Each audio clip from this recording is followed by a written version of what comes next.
Welcome to the Hot Lava Podcast. Kevin Acee, Padres beat writer for the Union-Tribune. Guy on the other side of the screen, if you happen to be watching, is my boss, Ryan Finley, sports editor of the Union-Tribune, longtime San Diegan, and now again a San Diegan. Ryan, you're starting your second year or second Padres season as sports editor. We're just getting underway here. Oh, good. We're having all sorts of technical difficulties already. We're just getting underway here. Padres about to start their Cactus League schedule. We have a lot to talk about. As usual, I will let you, guide us. What do you want to talk about? But I did want to ask you at the start here, because I am curious from the outside, and I know that you not only as longtime you were a fan before coming to work for the Union-Tribune. I'm interested. What is your take on the difference this year versus last year? Oh, this feels familiar, Kevin. This year reminds me so much of so many Padres seasons of years past. Not to say that the expectations are the same, because they're not, right? This year's Padre team expects to make the playoffs. On paper, they look like a playoff team. The expanded playoff field means that you can make the playoffs without being that great. But the idea of the Padres are in camp and there are jobs to be won. There's competition among guys who even the closest observers may not have either heard of or thought would be contributors. I am reminded every year, Kevin, and this is the lesson from spring training before we start talking about spring training, that a guy named John Roskos, Roskos, played left field for the Padres in spring training, hit the cover off the ball, the greatest single spring performance in Padre history at the plate.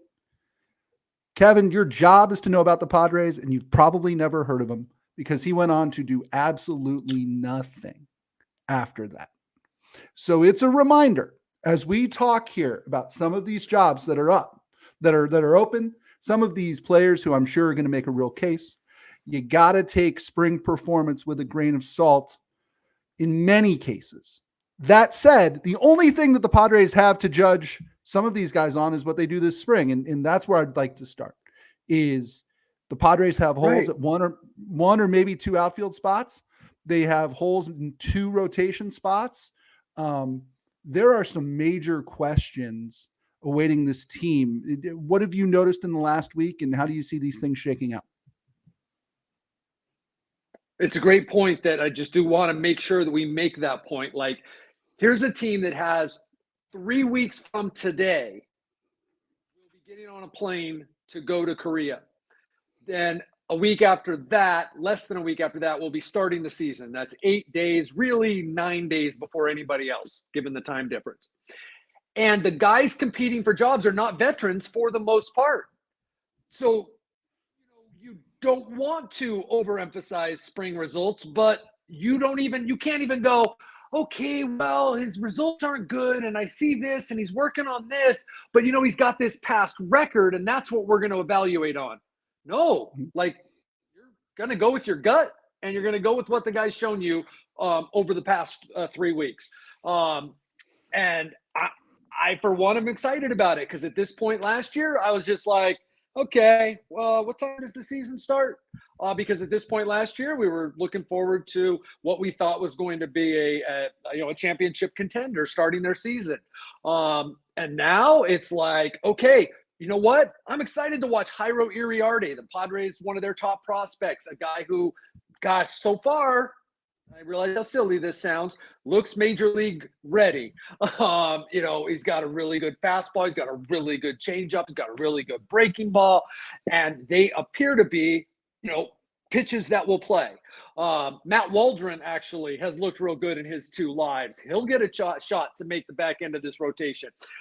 Right now, penciled in after Yu Darvish, Joe Musgrove, and Michael King are Johnny Brito, who will start on Friday after Musgrove starts Thursday against the Dodgers, and Randy Vasquez. But, a lot of questions. Where do you want to talk about next? Outfield, Yu Darvish? Tell me, Ryan.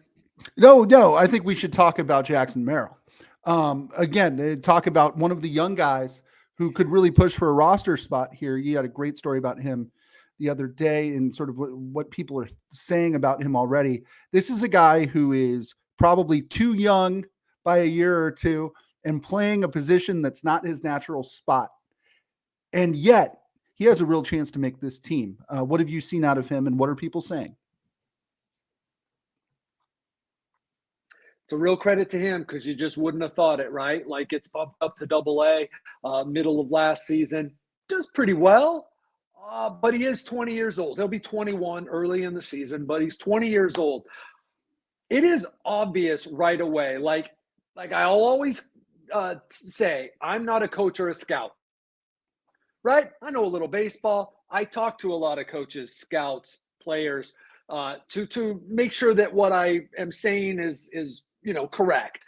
But when a guy like me can see how talented, how good Jackson Merrill looks, how athletic he looks in the outfield, without having to confirm it, which I did, confirm it with people that know far more baseball than I, people that will be making these decisions for the Padres. I just got to say it, and I wrote it yesterday, and I'm not saying anything more than this.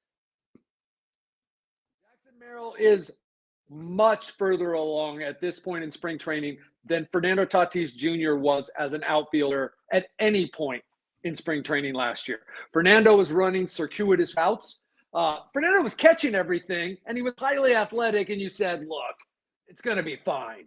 But Jackson Merrill looks like he's been playing outfield from the crib.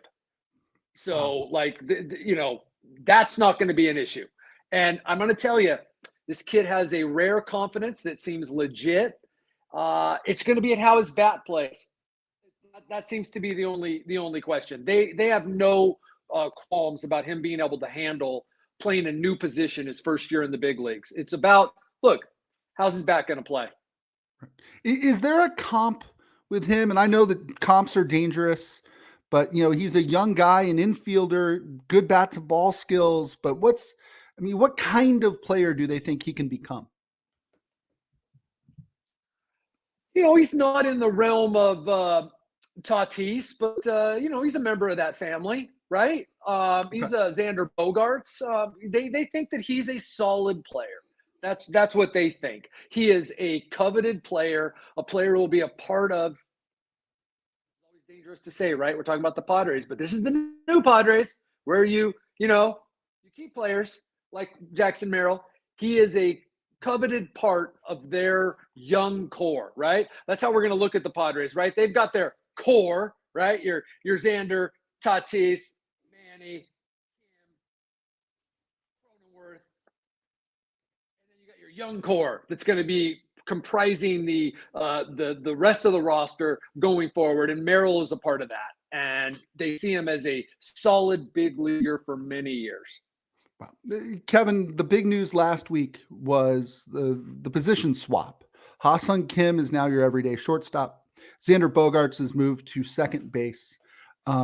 This is something that we've talked about being a possibility for a long time. Were you surprised to see it actually come to fruition that early in camp? And what was Xander Bogaerts' take on it when you talked to him? Not surprised. It was one of these things where it was a given, but nobody would really acknowledge it, really acknowledge it. And then there seemed to be some confusion. Xander's just so honest and he's trying to answer questions and be, candid, forthcoming about things. As to how much information did he have? It's my understanding, talking to all parties, Xander knew this was coming. It wasn't formal, right? But he knew it was coming. He was able to, work on that in the off season to some extent. Look, he sees himself as a shortstop, but like I said, he knew this was coming. As from the time that he was signed, he knew that it was going to be 2 or 3 years at the most he was going to have. And I liked the way that he put it. He said he was talking with his brother, and he's got, another 10 years left on this contract, probably makes a move to first base, DH in the future. But if he's going to be a second baseman next year, why not do it this year? Give him more of a runway and let him be a good second baseman for a long time, is the way he sees it. And this is it just is. Xander was a serviceable shortstop last year. I don't know what it is. Talking to a couple of people in the organization, is it a play a week? Is it a play every 4 games that Ha-Seong makes that Xander wasn't? Well, You want to talk about winning on the margins, which is one of the themes for the team this year. You want to talk about a team that lost a bunch of one-run games last year. You want to talk about a team that has a pitching staff that's young and unproven largely. Well, could that one play, could that make a difference? It very well might. This is their best alignment on the left side, having Ha-Sung over there at shortstop. Right. Xander Bogaerts, a proud twin, by the way. You said talking to his brother. I feel the need as a twin, as is Ryan Finley. As is Ryan Finley. Hey, Kevin, do we think that the move of Kim to shortstop is part of a push by the Padres to extend him? And if that's the case, what might that look like? I think at the very least, it's a sign that, look, I didn't think it was very likely that after Juan Soto was traded that Ha-Sung Kim would be traded. But was he a topic of interest to other teams? Sure. No one, from my understanding, came close to prying him from the Padres. And now this move is basically them saying the reason that it wasn't formal, right, was maybe he won't be here and we're not going to get Xander all bogged down in this. But spring training starting, got a game in a month. This is it. And now I wouldn't say Ha-Sung Kim's off the market, but he's off the market. Right. Right. And yes, there is talk that they will be, they are interested in. They believe it's affordable, and that it could come during the season. Talks about extending Ha-Sung Kim. Because if I were the general manager of a team and trying to convince somebody to stay long term, I think one of the first things I'd do would be put him in the position that he wants to play the most. Sure. And you could have said, hey, we're going to make you this next year. But Right. what you've done now too is put him in his best position where he might thrive and make himself unaffordable to you. But hey, you'll take that. You'll take that risk. You are trying to make the best, especially if you're a general manager who needs to keep his job, needs a certain amount of wins to keep his job, maybe. You're going to try to build the best team you can for 2024. Sure. And again, who would have thought, Kevin, a year ago, neither you nor I talked about Ha-Sung Kim in these sorts of terms, in terms of, hey, they're moving a multi-time All-Star off his natural position for Ha-Sung Kim. I mean, last year showed how quickly things can change. Not this early. Yeah. Right. Yeah. To me, that's, it's a lot of lessons from last year. And Kevin, we have a story up on our website. Just so you all know, we're dealing with quite a delay here. Yeah. We're dealing with quite a delay here. So we're doing our best, Ryan. I'm very proud of us because it's like I'm already in Korea. How much the delay is going on here. It's spring for us too. Kevin, we're looking at, there's a story on our website right now, will be in print tomorrow, about guys who stand to benefit from this open competition. In the first spring training game is tomorrow. It's Thursday. There are some names maybe that you've heard of, maybe that you haven't, who are vying for some of these outfield jobs, especially. Kevin, talk to me about the guy from Rancho Bernardo and some of the others who are looking to make the club as either a backup outfielder or even a starter. After Jackson Merrill, I find Cal Mitchell from Rancho Bernardo, parents in Temecula now. They find that to be more affordable than Rancho Bernardo after Cal graduated from RB. But I find him to be maybe one of the most intriguing guys, right? Like I think Jose Azocar's on this team in a capacity, but in terms of guys trying to make this team in that outfield competition, and I would say there's 9 of them. You put Jurickson Profar in there. I think he's on the roster too. But if you're talking about competing for one of those 2 spots, and by the way, like, not going to be another outfielder besides Fernando Tatis Jr., at least unless they were to go out and get one of the available free agents, which my understanding is probably not going to happen because those prices aren't going to come down enough. But there's not going to be anybody besides Fernando Tatis Jr. who's playing 160 games in this outfield. When we talk about these guys competing for this spot, maybe it's the guy who starts, 120 games or something. There's going to be quite a rotation going on out there based on matchups. But I really like Cal Mitchell. It was, what was he, a second-round draft pick, I think? He made it into, he was one of the Pirates' top prospects. Played 69 games for him, I believe, in 2022. Was hurt last year. I'm not sure what that injury was. Missed some time, spent most of it in AAA, then was a minor league free agent. And heck, what a wonderful convergence of events for him. The team of his childhood, he was a Padres fan, needed outfielders. What a perfect time for him to sign with the Padres.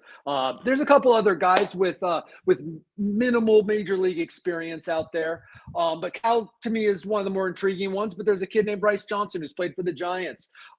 He's, my understanding is very quick. You've got Robert Perez Jr., Oscar Mercado, who came up in the Cardinals system. So you've got guys. They don't have a lot of experience, but they've got some. And then you got Jacob Marcy, another one of the top prospects, possibly could force his way onto the roster, probably more of a midseason guy. Tirso Ornelas, another guy from the minor leagues, has some AAA experience. And maybe they could force their way onto the roster. Yeah, I'm intrigued by Oscar Mercado. Free agent signing of theirs last year, played in El Paso, hit well. This is a guy who has almost 900 big league at bats. Somebody who at one point was really highly thought of. If you're looking for a guy who can play a corner spot or be a backup at a corner spot, I mean, I'm thinking of him sort of in a right-handed David Dahl mode. If we remember last year, maybe an up and down guy. But to me, that's a name. I mean, he at least has a little bit of a resume in the big leagues where some of these other guys don't. Mm-hmm. So he was one of the first guys I talked to for that very reason, where I said, you know what, here's a guy who comes in maybe with at least has something that the coaches and the personnel department can be familiar with. That's what's remarkable about this. It's not 2017 anymore. It's a contending team, a team that's expecting itself to contend, that should be considered a contender. And there's all these unknowns at all these spots. Like their bench. What do you think of when you think of a bench player? Experience, right? Maybe a guy who's done it. Their bench is going to be made up of kids. Yeah. Yeah, you're right. Dave Hansen's not walking through that door. John Vanderwaal's not walking through that door. Greg Garcia's not walking through that door even. So sure. No, you make a great point. Kevin, you said a year ago, catcher was maybe the one spot where there was a little bit of competition in camp. Things now seem pretty locked up. Jeff Sanders had a story about Luis Campusano in today's paper. What have you seen out of him early in camp, and what do the Padres think they have in him? Because they need him this year.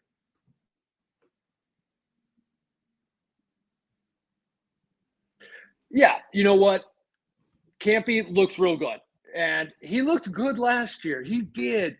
He really vindicated himself last year. And then what the Padres are happy about is that he continued it. He once again lived in San Diego in the offseason. And, we've talked about it before. Luis Campusano is very shy. And that's just not a natural thing for him. What you think of as a catcher, right? Like when they talk about Kyle Higashioka, you talked about AJ Ellis, you're kind of your typical catcher who handles the staff. Look, no fault of his own. That's not a natural thing for Campusano. All credit to him. He has worked on it for over 2 years now to become more of that guy. And he's only 25 years old still. As Jeff, and I love the way that Jeff put it, especially in light of, Ethan Salas and the catcher of the future. Luis Campusano has been the catcher of the future for so long that it seems like, wow, shouldn't he have done something by now? The reality is he's at the age where most guys who are now their team's primary catcher become the primary catcher. And the expectation is that he will be the guy to catch 90 to 100 games. Yeah.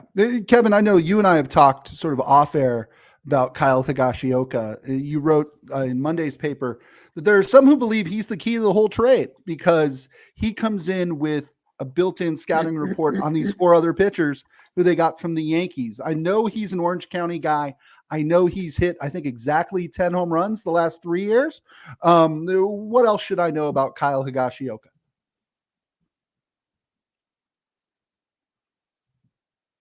Yeah, the pitchers that came over with him, they call him or at least Michael King specifically used the words. The other guys, the way they talk about him, talked about he was the key to the trade. When we know Michael King was really and Drew Thorpe, but because of he's that guy that has that rapport. I see him working with Campusano, and it seems that he will be. He's also everyone, especially catchers, they portray themselves as selfless and team guys. Kyle Higashioka is well known as like the perfect guy to start 70 games for you.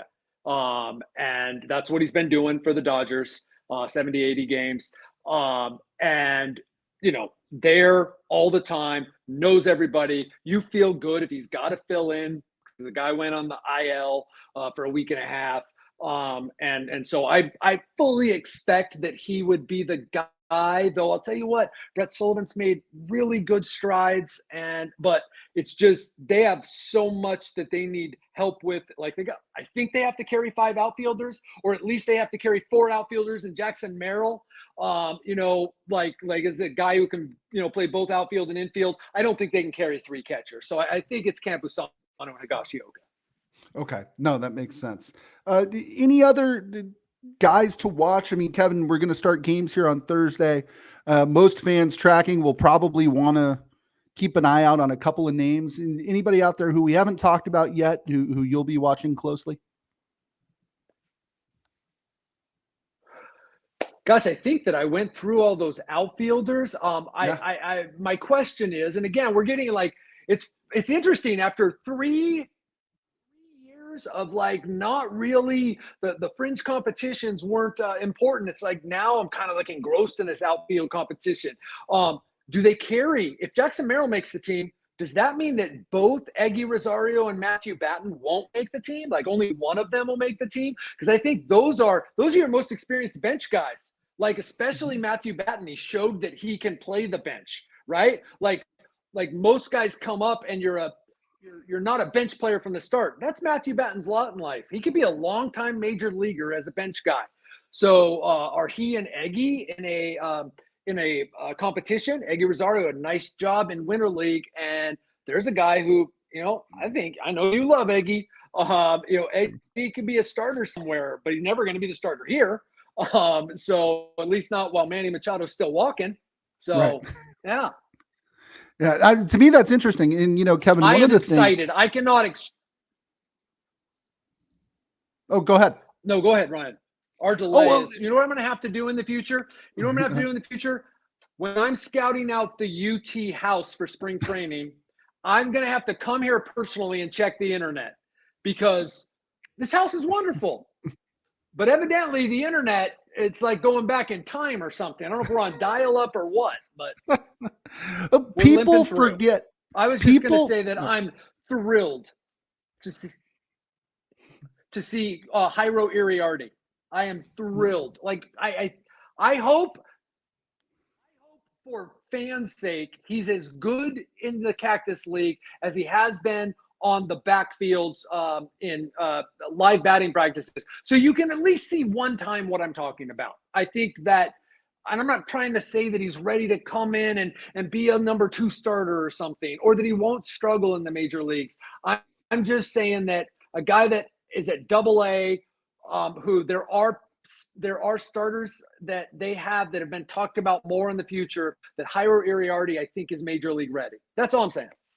Wow. I will offer a reminder when we talk about the Padres bench too, of what Batten and Rosario did down the stretch last year. Now we can argue whether those games matter, but when Machado was only DHing, I thought Batten and Rosario, there were times where Batten and Rosario were 2 of their better players day to day. And does that matter at all in 2024? I have no idea, Kevin. But I think that they both have that body of work where I think I'd be comfortable having both of those guys coming off the bench. But you still need somebody to play the outfield. Can Rosario or Batten play the outfield? Well, they haven't worked there. Batten probably could. There was a time that they talked about it. He may have even done it. I think the guy's played like all 9 positions in the minors. But he's far more versatile in the infield than Eggy Rosario is. Sure. Kevin, we're wrapping up here. With you. There's a lot you don't want to read into that finish. There are some things that the Padres can take out of that finish. Yeah, I agree. Hey, last thing, one more thing before we go.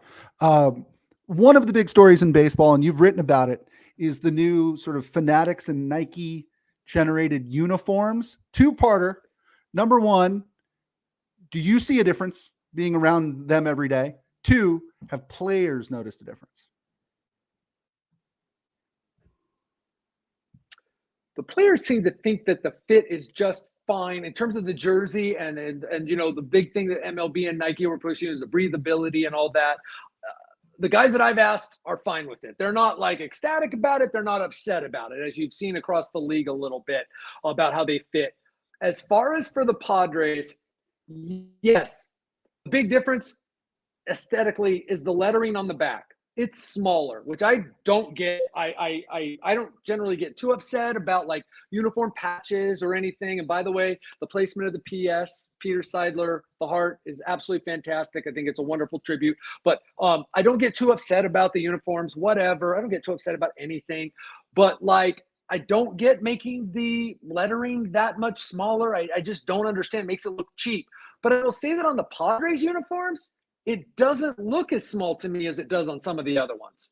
So I don't think it's that big of a deal. But hey, like I said, I just don't get upset about that kind of things. And I will say this, I have much respect for people who are very into uniforms because baseball uniforms are just, they're beautiful. I get it if it's something that really bothers you. Yellow hats, thumbs up or thumbs down? My mom always told me that I looked washed out and terrible in yellow. So I have like a little bit of, because I love the color. My point is, I wish I could wear those hats. First off, I can't wear Padres gear because then people will be like, what are you doing rooting for the Padres? Second of all, I can't wear yellow. I love them. I absolutely love them. Fantastic. That's a good place. I do. For spring training, for something fun, I'm all for fun. And as much as I love the brown. Exactly. I didn't say wear them in the regular season, and that's not what we're saying. Beautiful. Right. You and I would agree, Kevin, that the day that they switch back to brown is a top 10 day in franchise history. So I'm all for anything that's brown and yellow, but having a little fun in spring, I think I'm good with that too. I think if they had 8 World Series titles, that the day they switched back to brown would still be in the top 10. Would be for me, for sure. Well, that'll do it for this episode of the Hot Lava Podcast. For Kevin Acee, I'm Ryan Finley. We'll see you next time.